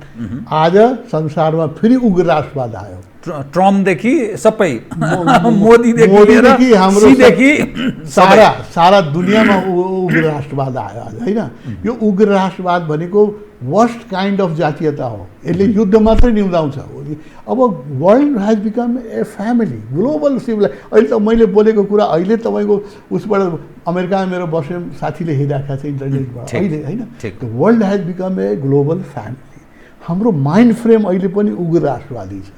अनि चर्चिलले त्यही बेला भन्यो, फर्स्ट वर्ल्ड वार पछि उसले के भन्यो भने हामी युरोपियन युनियन बनाएन भने यस्ता युद्ध भइरहेको छ। यस्तोमा जस्तो एसियाली युनियनको जुन कल्पना गर्न तपाईँले साझा मुद्रादेखि लिएर लाइक युरोपियन युनियन यस्तो कल्पना गर्नुभयो र यसको म यसको लागि फ्रेमवर्क मैले सोचे। एसियन युरोपियन युनियनमा पनि सुरुमा हेर्नुहोस् एक दिनमा यो हुँदैन। नेपाली एउटा छोरोले यो कराउँदै एक दिनमा हुँदैन, मलाई थाहा छ। मैले आज 5 वर्षदेखि गराइराखेको छु। सायद यो चाहिँ 50 वर्षपछि होला, 30 वर्षपछि होला। विचार म मर्छु, मेरो विचार त मर्छ। तर तपाईँले विचारलाई उजागर गर्नुभयो लाइक एन युरोपियन युनियन होइन। अब यसरी बुझौँ, यसलाई यसो अलिकति बुझ्नुहोस्। युरोपियन युनियन खडा गर्नलाई पनि यतिकै विरोध भएको थियो। अहिले जुन तपाईँले भन्नुभयो नि अहिले राष्ट्रवादको यस्तो कुरा, तपाईँ यस्तो कुरा, यतिकै विरोध भएको थियो। चर्चिलले भन्यो, फ्रेन्च प्राइम मिनिस्टरले भन्यो, सेकेन्ड वर्ल्ड वार पछि मान्छेले लाग्यो अब नभई हुँदैन। दोस्रो युद्ध भयो, जर्मनीले गर्दाखेरि पुरा युरोप तबाह हो होइन। यो एक्सट्रिम नेसनलिजमले चाहिँ हामीले बर्बाद गर्छ भने। अब म यहाँको ध्यान नि राजनीतिमा केन्द्रित गर्छु है। हजुर, नेपालको सन्दर्भमा जो कन्तबिजोग हविगत छ नेपाली जनको हरेक परिवर्तन यो यति चाँडो हामीले पञ्चायतदेखि, म पञ्चायतदेखि भोगिरहेको छु, यहाँले पञ्चायतभन्दा अलि अगाडिको म त राणाकालदेखि भोगिरहेको छु। राणाकालदेखि भोगिरहनु भएको छ। राणाकालको अवसान 7 देखि 17 को एउटा अवस्था, 17 देखि 46 को अर्को अवस्था, 46 देखि 62-63 को अर्को अवस्था, अनि 62-63 देखि अहिलेको अर्को अवस्था। साराका सारा संसारमा भएका हरेक खाले सिस्टम हामीले भोग गरिसक्यौँ। दुःख थपिँदो छ एकपछि अर्को। अनि अयोग्य पात्रहरू नेपालको राजनीतिक वृत्तमा फ्रन्टमा र नयाँ पुस्ताले जो अहिले आइरहेछ नि, इनफ इज इनफ। उनीहरू भन्न थाले यो 65-70 नागेकाहरू ए बाबा हो तिमीहरू आश्रय लिएर बस न, ऊ स्वामीजीकै आश्रमतिर पठाइदिने कुरा गर्न थालेका छन्। त्यसैले तपाईँले यसैमा फेरि थप्नु भएछ 65 वर्ष नागेकाले राजनीतिबाट सन्यास लिनुपर्छ। अब हामीका साराका सारा 65 नागेकाको सबै चर्चा छ, उनीहरू नै कब्जा गरिरहेछन्। यो सम्भव छ? हेर्नुहोस् अहिले किन भन्नुभएको थियो भण्डारीजी? अहिले हेर्नुहोस्, अहिले दुनियाँका 10-12वटा कन्ट्रीमा 40 वर्षभन्दा कमको व्यक्ति चाहिँ राष्ट्राध्यक्ष छ। न्युजिल्यान्डमा, अस्ट्रेलियामा, क्यानाडामा दे आर ह्याप्पिएस्ट पिपल होइन। किन यङ मान्छेसँग रगत तातो हुन्छ, नयाँ टेक्नोलोजी हुन्छ।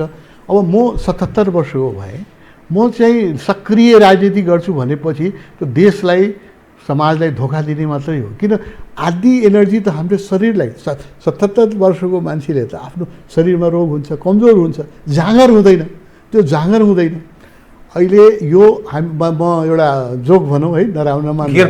हाम्रा अस्ट्रेलियन साथीहरूले र कनेडियन साथीहरू मेरो छन्, उनीहरूले म जाँदाखेरि के भन्छ भने हामी कहाँ त हामी के गर्छौँ भने यङलाई चाहिँ राष्ट्राध्यक्ष बनाउँछौँ, कनाडामा भन्छ, न्युजिल्यान्डमा, र बुढाहरूलाई चाहिँ हामी पेन्सन दिन्छौँ। तपाईँहरू के गर्नुहुन्छ? हामीले भने जोक गर्छौँ है, कसैले बुढा नमान्नु। हामीले के भन्थ्यौँ भने हामीले बुढाहरूलाई चाहिँ शासनाध्यक्ष बनाउँछौँ र उनीहरूले युवाहरूलाई पेन्सन दिँदैन, टेन्सन दिन्छ। तपाईँले एनफ इज एनफ भनेर आज अनसन किन युवाहरूले गर्नु परेको छ? युवालाई नेतृत्व दिनै पर्छ। हेर्नुहोस्, हामीले पिउनलाई रिटायर गरिदिन्छौँ 58 इयर्समा। पिउनको के काम? दर्ता चलानी गर्ने नायब सुब्बालाई हामीले चाहिँ के भन्छौँ भने 58 वर्षपछि तिमी चाहिँ शरीर रूपले अस्वस्थ भयो, उसलाई हामी रिटायर गरिदिन्छौँ। संवैधानिक आयोगमा पनि हामीले 62 वर्षपछि रिटायर गरिदिन्छौँ। वाह, तपाईँ कन्स्टिट्युसन बनाउनु, तपाईँ रिटायरै नहुने, सधैँ बसिराख्ने? तपाईँले कानुन आफै बनाएको हुनाले आफूले प्रिभिलेज, यो नेचुरल लको एगेन्स्ट हो। तपाईँको ड्राइभर चाहिँ रिटायर हुने, सरकारी ड्राइभर 58 वर्षमा जो गाडी चलाउँछ, देश तपाईँ चलाउने मान्छे 100 वर्षसम्म रिटायर नहुने, यो नेचुरल ल भयो। भन्नुहोस् त, संसारमा एउटा प्राकृतिक न्याय पनि छ नि। ड्राइभरले त खालि गाडी चलाउनु पर्छ, उसको त केही काम छैन। एउटा मन्त्रीले त 24 घन्टा काम गर्नुपर्छ, 18 घन्टा काम, ऊ चाहिँ रिटायरै नहुने, कहिल्यै नहुने। किनभने संविधान उसले बनाउँछ, संविधानमा उसले आफूलाई माथि राखिदिन्छ होइन। त्यस कारण यो प्राकृतिक न्यायको विरुद्ध हो भनेर मैले के उठाइराखेको छु भने युवालाई चाहिँ नेतृत्वमा ल्याउनुपर्छ। उमेरदार व्यक्तिहरूले चाहिँ गार्जियन भएर होइन, वाचडग भएर, आदरणीय सम्माननीय सल्लाहकार भएर हामीलाई चाहिँ युवाहरूलाई बाटो देखाउनु। तब मात्रै सम्भव छ। न्युजिल्यान्डमा मान्छे कति खुसी छ। कनाडाको हेर्नुहोस् त, क्यानाडाको प्राइम मिनिस्टर चाहिँ आफै सुटकेस लिएर प्लेनमा दौडिराखेको हेर्छु, मोटरसाइकल चलाएर गएर बडा खुसी पनि लाग्छ हामीलाई। कति आनन्द आउँछ, हेर्दाखेरि कति आनन्द आउँछ। म अब समय भएन, म यहाँसँग दुईटा एकदम संक्षिप्तमा विश्व ध्यान दिवसको यहाँले एडभोकेसी गर्नुभएको छ, 1 नम्बर 2 यो जनसङ्ख्या र यसको नियन्त्रण अनि मानिसको सुखको विषयलाई यहाँले अलग अलग ढङ्गले व्याख्या विश्लेषण गर्ने प्रयत्न गर्नुभएको छ। र संयोगले तपाईँ र म आज कुरा गरिरहेछौँ, भोलि गुरु पूर्णिमा पनि रहेछ। यो 3वटा विषयलाई संक्षिप्त, मलाई समय भएन, नभए तपाईँसँग म घन्टौँ कुरा गर्न मलाई आनन्द पनि आउँछ, किनभने आम दर्शकलाई त्यो इन्जोय, केही ज्ञान पनि प्राप्त हुन्थ्यो। यो 3 विषयलाई संक्षिप्तमा बताइन्छ। गुरु पूर्णिमाको महिमा र महत्त्व, भोलि गुरु पूर्णिमा, अनि तपाईँले यो विश्व ध्यान दिवसको कुरा गर्नुभएको छ, ध्यान योग प्राणायाम, यसबाट प्राप्त हुने मानिसलाई के, अनि जनसङ्ख्या नियन्त्रणको विषय पनि यहाँले कुरा एकदम छोटकरीमा कृपया मसँग समय विषय हो। जनसङ्ख्या नियन्त्रण आजको आवश्यकता हो। 100 वर्ष पूर्व पृथ्वीको जनसङ्ख्या 1 अरब 60 करोड थियो। आज 100 वर्षपछि 7 अरब 80 करोड छ र यो छिटै 10 अरब हुँदैछ होइन। यत्रो जनसङ्ख्याको भार यो पृथ्वीले थाम्न सक्दैन र हरेक सहर पोल्युटेड भइसकेको छ। काठमाडौँको हावा पनि कति, अहिले त कोरोनाले गर्दा अलिक फाइदा भएछ, दिल्ली पोल्युटेड। दुनियाँका 30वटा राजधानी जुन छन्, जहाँ कि यो पनि कस्तो दुर्भाग्य भने संसारका 75% इकोनोमिकल एक्टिभिटी 30 सहरमा हुन्छ, 25% इकोनोमिकल एक्टिभिटी सारा संसारमा। यस्तो समाज हामीले बनाएको छौँ र त्यो 30 सहरको हावा चाहिँ बिख खानु बराबर हो। दिल्लीमा श्वास लिनुको मतलब हो तपाईँले 10वटा चुरुट खाएर जति निकोटिन लिनुहुन्छ, दिल्लीमा श्वास लिएर तपाईँले त्यति निकोटिन आउँछ। यस्तो हाम्रो समाज बनाइसके। यो किनभने यो पृथ्वीको भार सहने सत्ता लिमिटेड छ। कहिले पनि ओभर पपुलेसन भएको थिएन। यो 100 वर्षमा किन भयो भने हामीले औषधि निकालेँ, मृत्यु दरलाई घटाइदिए। पहिला 10वटा बच्चा जन्मिन्थ्यो, 5वटा मर्थ्यो, अहिले एउटा मात्रै मर्छ होइन। लङ्गिभिटी हाम्रो 26 वर्ष थियो, त्यसलाई तपाईँले उठाएर 70 वर्ष पुऱ्याइदिनु हो। अब तपाईँले मृत्युलाई रोक्नु हो भने जन्मलाई पनि रोक्नु पर्यो। चाइनासँग सिक्नु पर्यो। त्यसैले जनसङ्ख्या नियन्त्रण राज्यले जबरजस्ती गर्ने कि स्वनियन्त्रण? होइन, जबरजस्ती गर्नुपर्छ। यसमा जबरजस्ती गर्नुपर्छ। स्वनियन्त्रण रेडियोमा फुकेर सम्भव छैन। जस्तो चाइनाले गर्यो नि, राज्य त्यो रूपमा प्रस्तुत हुन सक्छ। 2टा बच्चा एउटा भन्दा बढी बच्चा जन्माउने व्यक्तिलाई पनिसमेन्ट स्टेटले गर्नुपर्छ। ठिक छ, चाइनाले गर्यो। यसरी जानु पर्यो जनसङ्ख्या नियन्त्रण होइन। अब ध्यान दिवस किन? ध्यान दिवस किनभने अहिले WHO ले के भनिराखेको छ भने यो ठुलो मानसिक रोग महामारीको रूपमा आउँदैछ। WHO के भनेछ, 2027 मा biggest killer will be psychosomatic disease. Cancer अहिले छ, हार्ट डिजिज छ, त्यो हुँदैन। सबभन्दा ठुलो किलर के हुन्छ? मानसिक रोग हुन्छ होइन, स्ट्रेस रिलेटेड रोग हुन्छ। र त्यसको लागि कुनै औषधि अहिलेसम्म कसैले निकाल्न सकेको छैन। त्यसको औषधि नेपालमा छ। त्यसका लागि ध्यान। त्यस कारण म के भन्छु, जस्तो योग दिवस इन्डियाले गर्यो, 21 जुनलाई चाहिँ योग दिवस मोदीजीले गर्नुभयो इन्डियाको जसलाई नाम हो। UN ले पनि UN मा recognize गर्यो। त्यस्तै बुद्ध जयन्तीलाई नेपालले चाहिँ ध्यान दिवस प्रस्ताव गरोस्, नेपालमा राष्ट्रिय रूपले हामीले मनाउँ र अन्तर्राष्ट्रिय रूपमा हामीले मनाउँ। नेपाल बुद्धवाज बर्न इन नेपाल, त्यसको पनि हामीले मूल्य चुकाउँछौँ। हामीले कराइराख्नु पर्दैन कि बुद्धवाज बर्न इन हाम्रो नेपाल। गौरव पनि अन्तर्राष्ट्रिय जगतलाई र यो विश्वको आवश्यकता छ। म अहिले दुनियाँभर घुमिराखेको छु। 15वटा कन्ट्री बुद्धिस्ट कन्ट्री छ दुनियाँमा, बर्मा, श्रीलङ्का, थाइल्यान्ड। यिनीहरू मेरो प्रस्ताव सुने यति खुसी छ कि नेपालले नगरे हामी गर्छौँ। मलाई के लाग्छ भने जीवराजी एउटा कुरा सुन्नुहोस् जीवराजी, के भने यस्तो कुरा जुन हुन्छ नि परमात्माले मेरो दिमागमा आएको होइन, एसियन युनियन मैले दिमागमा सोच्न सक्छु, यो परमात्माकै इच्छा छ। यो वर्ल्ड मेडिटेसन यो बुद्धकै इच्छा छ होइन। यो जब कुनै ठुलो कुरा जन्मिन्छ धेरै मान्छेको मनमा जन्मिन्छ। जस्तो डार्विनले भन्यो नि हामी बाँदरको सन्तान हो भनेर, त्यो डार्विनले एकजनाले भन्यो होइन, त्यो बेला 10 जना साइन्टिस्टले यो रिसर्च गरिसकेका थियो कि मान्छे जो बनाएर, किनभने हामी कलेक्टिभ सब कन्सियस यी यावत विषयलाई हामीले गम्भीर रूपमा होइन। यसलाई नेपालले प्रस्ताव गरेन भने यो पछुताउनेछ, श्रीलङ्काले गर्छ या थाइल्यान्डले गर्छ या बर्माले गर्छ र श्रेय जान्छ हाम्रो हातबाट। आधा मिनटमा कृपया एउटा त्यही विषय, भोलि गुरु पूर्णिमा हजुर। अनि तपाईँले यो गुप्तचरी संयन्त्र संसारमा आवश्यक छैन भन्नुभएको छ, एकदम। यो दुईटा विषयको आधा मिनटमा कृपया, मसँग समय भएन। अननेसेसरी एक्सपेन्डिचर छ। गुप्तचरी जो सङ्गठनहरू छ त्यसको काम के हो म नाम लिन चाहदिनँ, सबैले थाहा हुनुहुन्छ होइन। यहाँनिर कति एक्टिभ छ है नेपालमा र CIA सबै छ, तपाईँलाई थाहा छ होइन। पुरानो KGB त्यसै गरी उनीहरूले कुन चाहिँ सृजनात्मक काम दुनियाँमा गरिरहेछ मलाई बताउनुहोस् त। विध्वंसक काम बाहेक यो इन्टेलिजेन्स एजेन्सीले के स्टेटको सरकार पल्टाइदिने, गभर्मेन्ट फेल गराइदिने होइन, राष्ट्राध्यक्षलाई मारिदिने, युद्ध निम्ताउने, यो बाहेक यिनीहरूले क्रिएटिभ काम के गर्छ र यिनीहरूको बजेट पनि कसैले महालेखाले हेर्न पाउँदैन। करप्सन पनि म्याक्सिमम छ। यो 21वीं शताब्दीमा जब हामी तपाईँ सिभिलाइज भइसके यस्ता खतरनाक संस्थाहरू किन चाहियो? आवश्यक छैन। जसले थ्यालियम बनाउँछ, ओसो जस्तो व्यक्तिलाई थ्यालियम बिख दिएर मारियो। यो सबै त्यही इन्टेलिजेन्सको ल्याबमा बनिएको चिजहरू हो। अनि गुरु पूर्णिमा मसँग समय भएन। गुरु पूर्णिमा किनभने यो हामीहरू जो गुरु मान्ने व्यक्तिहरू छन् हामीलाई पनि एउटा उत्सवको दिन चाहियो होइन। व्यापारीको लागि दिवाली, क्षेत्रीको लागि दसैँ, बाहुनको लागि जनै पूर्णिमा, हामी जोगीहरू होइन हामीलाई पनि त्यो एउटा पर्व चाहियो। त हामीहरूलाई गुरु पूर्णिमा चाहिँ हामी गुरुलाई सबभन्दा माथि मान्छौँ, परमात्मा जतिकै इज्जत दिन्छौँ। त्यस कारणले गुरु पूर्णिमाको पर्व यो हाम्रो संस्कृतिको अङ्ग हो। हामीभन्दा जसबाट हामीले सिकेँ त्यसप्रति आदर प्रकट गर्नुपर्छ। त्यस कारणले गुरु पूर्णिमा मनाउँछ। हस्, कार्यक्रममा आइदिनु बहुत धन्यवाद छ यहाँलाई। आदरणीय दर्शकवृन्द, उहाँ हुन्थ्यो स्वामी आनन्द अरुण, ओशो तपोवनका संस्थापक। कतिपय जीवन र जगतसँग र समसामयिक विषयसँग जोडेर गरिएको कुराकानी। म लगायत मेरो सम्पूर्ण युनिटलाई कार्यक्रमबाट बिदा दिनुहोस् र यो हो टेलिभिजन हेर्दै रहनुहोला। नमस्कार।